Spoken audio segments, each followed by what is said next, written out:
这个男人是中国14亿人公认的小品之王，也曾是21次登顶春晚的常青树，更是号称身家100亿的东北教父。他长国冯小刚在黑社会手中解救刘德华，力保成龙，因此江湖上送了这么一句话给他：出了山海关，有事找本山。但另一方面，他却被同行举报作品低俗，被专家怒批没有教育意义，难登大雅之堂。他也是唯一一个带着被春晚毙掉的小品，创造出地方卫视首次超过央视奇迹的人。大家好，我是微笑，今天我们一起看看东北教父赵本山。改革春风吹满地，春吹满地。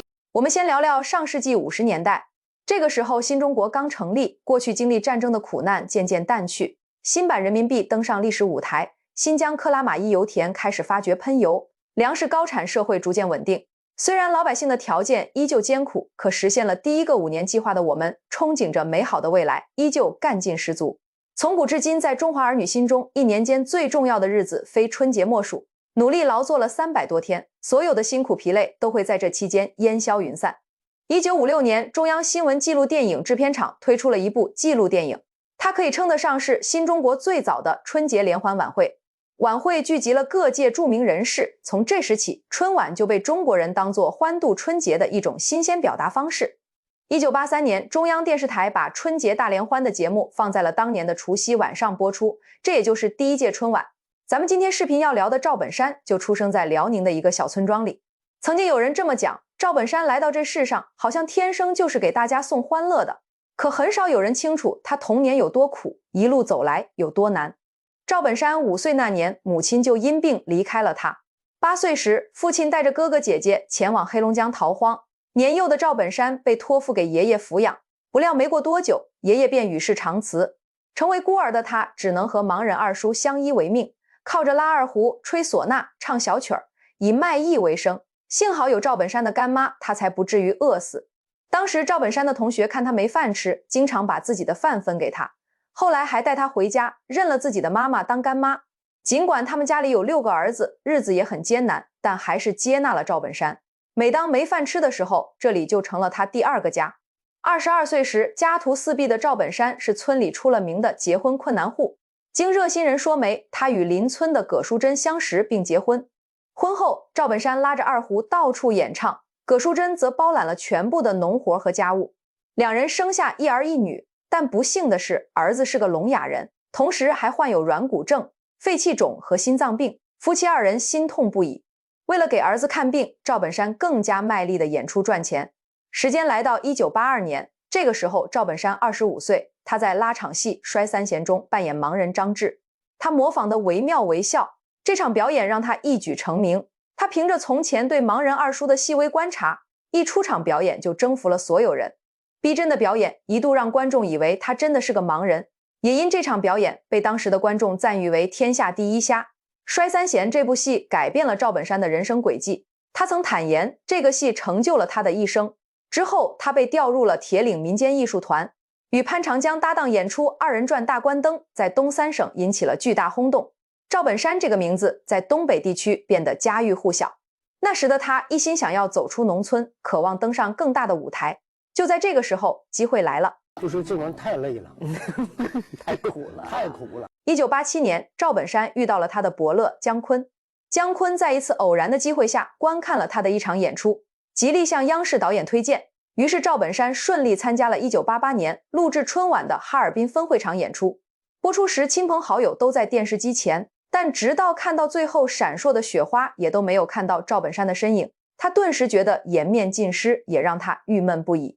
他不知道听谁说想上春晚得送礼，于是就带了一箱茅台来到中央电视台附近的招待所，但不知道该怎么送给谁。最后的结果是自己一个人1天1瓶全喝了，全喝了12瓶，一天1瓶。2年后，一直在民间舞台深耕的赵本山终于熬出了头。首次参加春晚的他，带着小品相亲在央视舞台亮相。他凭借徐老蔫儿一脚一炮而红，赵本山的事业迎来了转机，婚姻却走向了低谷。他与妻子之间的共同话题越来越少，距离越来越远。最终，赵本山与葛淑珍办理了离婚手续。他自觉亏欠对方，赵本山将25万元的全部积蓄一幢3室1厅的房子和一辆旧夏利汽车全部都交给了葛淑珍和2个孩子。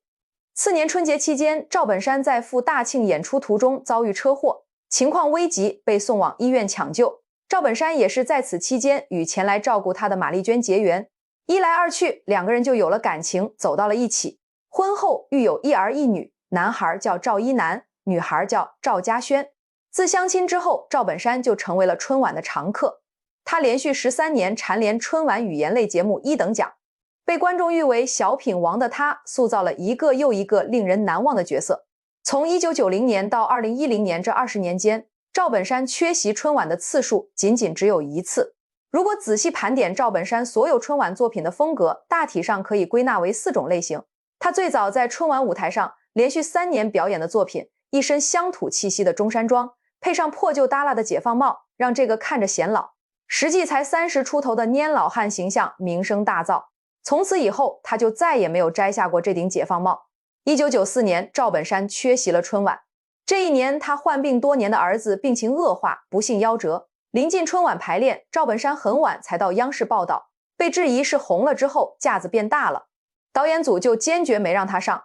赵本山之后的小品生涯能够取得如此巨大的成功，也离不开他人生中一个非常重要的人。1995年，赵本山首次与范伟合作了小品《牛大叔提干》。这组小品是根据作者崔凯的亲身经历创作而成，尖锐地指出了贪污腐败的不良风气，一句一语双关的扯淡，赢得满堂喝彩。但因为一个小小的误会，这部小品差点就没能顺利登上舞台。当时彩排时，有位首长提出了修改意见，乡试1级政府这么乌烟瘴气不行，但没人把这个意见传达给演员们。最后审查一看，没按要求改，当时就通知节目撤掉。这部作品之所以没有夭折，还真多亏了赵本山认识那位首长，连忙求情再给个修改的机会，这才让这部小品能够如期与观众见面。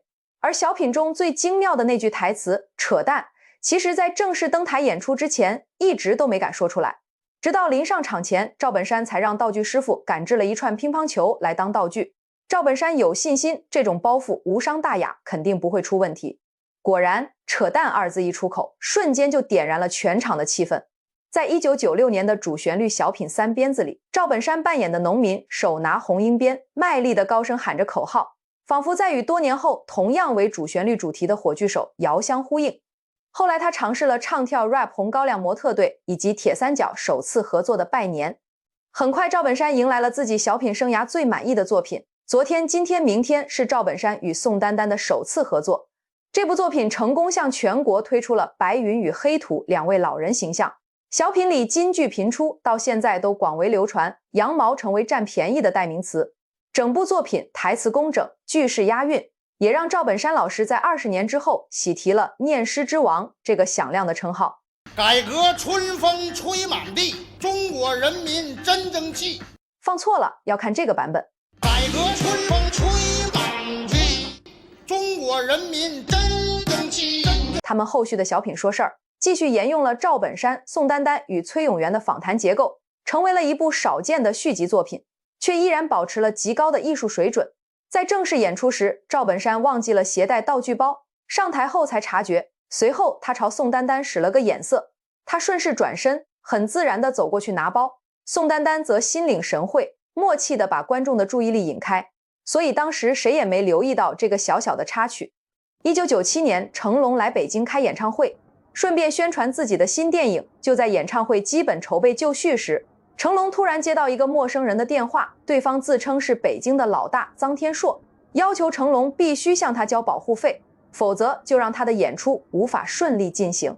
成龙对此感到不满，但又不得不低头，便找人约臧天朔吃饭，希望可以好好谈谈。然而臧天朔非但不给面子，还当场掀了桌子，这下成龙是忍无可忍了。他联系上在北京也有一定势力的老朋友赵本山，请求他出面解决这件事。赵本山爽快地同意了，他给臧天朔打了个电话，严厉警告他不要为难成龙，还要他赔偿成龙的损失。臧天朔这才不得不软化态度，让成龙得以顺利开演。通过这次事件，成龙和赵本山成了好朋友。后来赵本山准备参加春晚，特地给成龙创作了一个角色，请他参与演出。可惜最后这段组合没有成行，不过成龙对赵本山的好意心存感激。2008年，赵本山登台前靠打点滴来缓解病痛。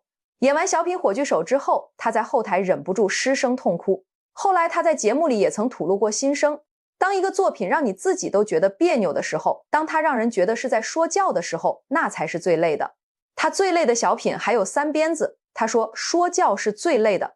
宋丹丹之后就退出了春晚舞台，他表示压力太大了，简直生不如死，每一天都感觉没法过下去，甚至连做梦都是演出时精心编排的包袱没响。《火炬手》这部作品也成为了白云黑土两位搭档的最后一舞。忽悠系列可以说是赵本山的集大成之作，一凡喜剧作品中惯用的大团圆结局和教育意义，将娱乐至死的精神发挥到了极致。在忽悠与被忽悠的过程中，观众仿佛被引入了一个巨大的迷宫，在一环套一环的反转里感受游戏人生的终极趣味。忽悠三部曲之后，大忽悠和范厨师的形象逐渐深入人心，成为了烙印在他们身上的标签。赵本山曾讲述大忽悠三部曲与之前作品不同的是，它其实是寓言式的小品，虽然全场笑得停不下来，但实际上主题很深。你说挺好的一个人，说着说着就给说病了，说他主题深是跟我们中国人活的方式有关，毕竟大家还是太容易偏听偏信了。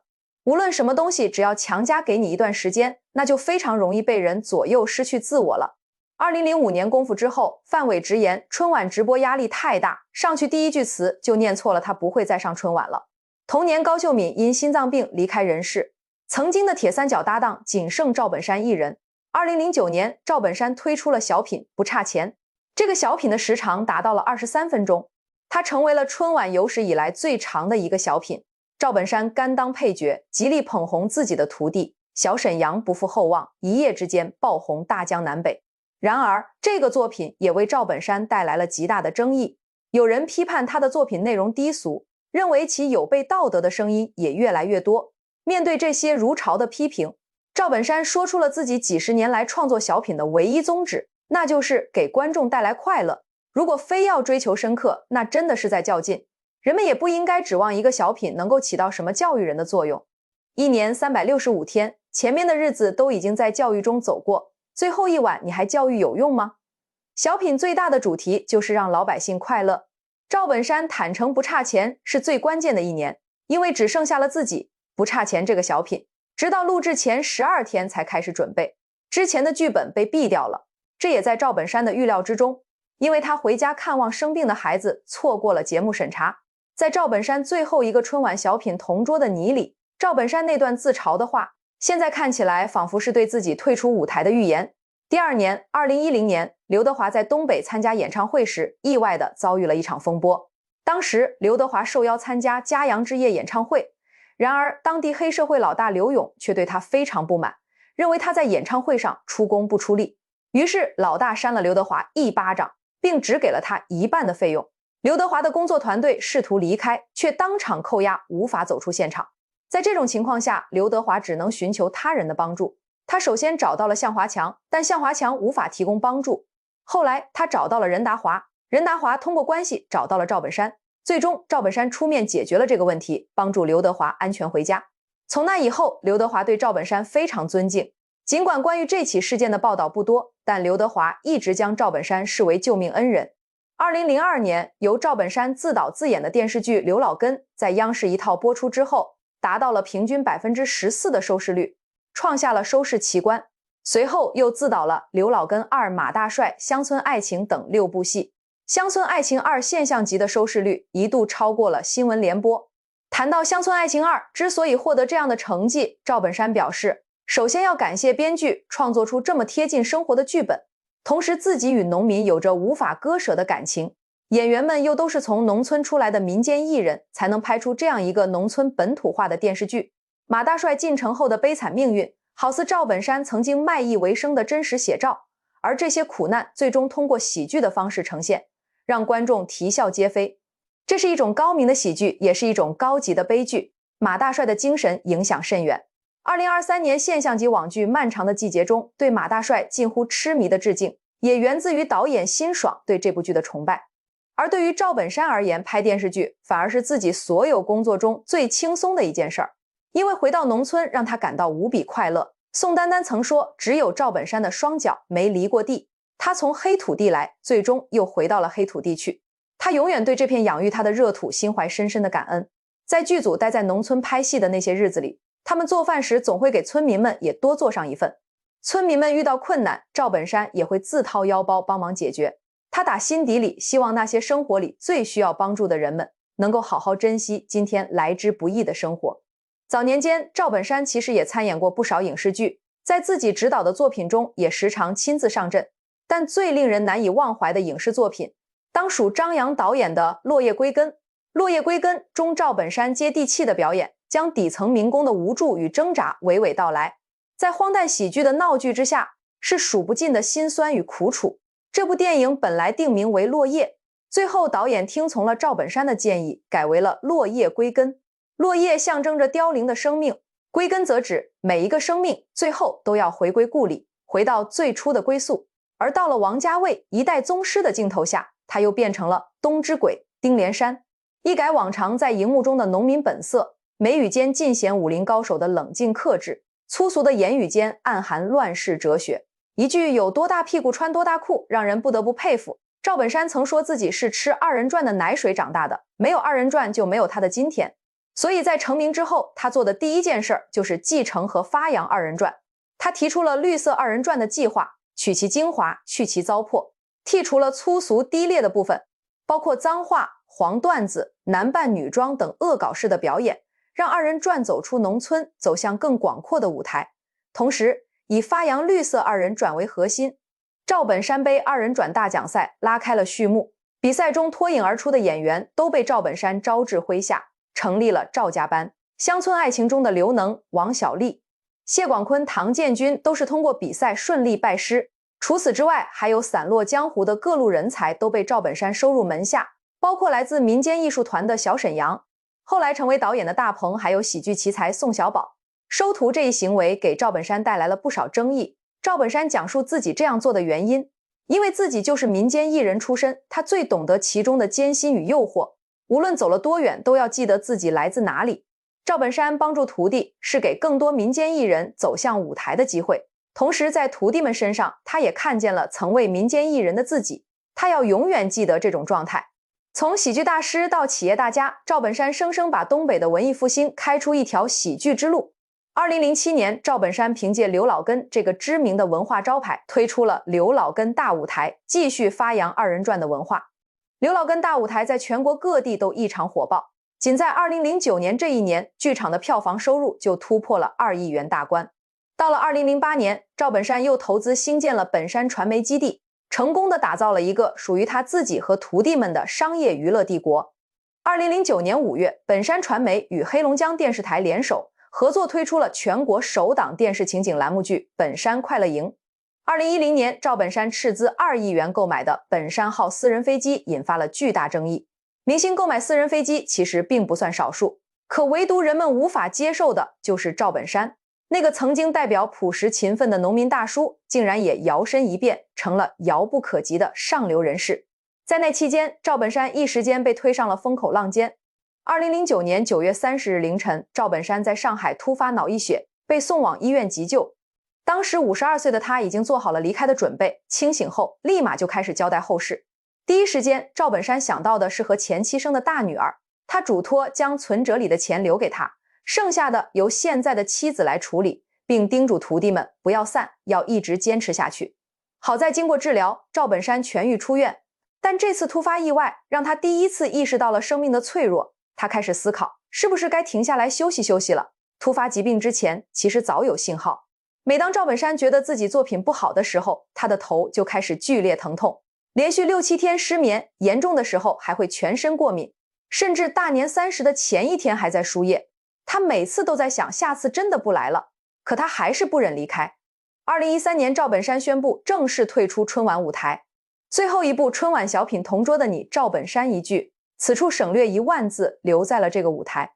属于赵本山的春晚时代就这样落下帷幕。从四处卖艺讨生活的流浪儿，到春晚舞台的台柱子，再到艺人建立起的喜剧神话，赵本山从始至终没有造神。他始终不忘自己出身于农村。每当被名利冲昏了头脑，赵本山就会回到那片黑土地里去寻找记忆，那是生他养他的地方，他永远都不会遗弃。赵本山离开后，时间仿佛就静止了。再见时，突然发现当年叱咤风云的喜剧之王，竟已到了花甲之年，一头白发，满脸沧桑。他俨然已成为世人眼中功成名就的祖师爷，可他依然珍惜每一次在舞台上表演的机会，因为有赵本山这样老艺术家们的存在，才给崇尚艰苦奋斗的年代带来了欢笑。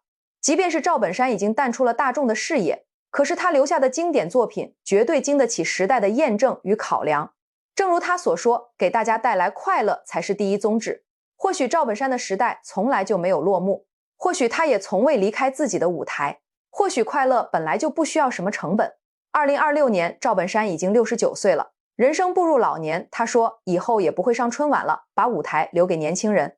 满头银发格外扎眼，脸上皱纹堆叠，岁月的痕迹藏都藏不住。毕竟岁月催人老，谁能逃得过这自然规律？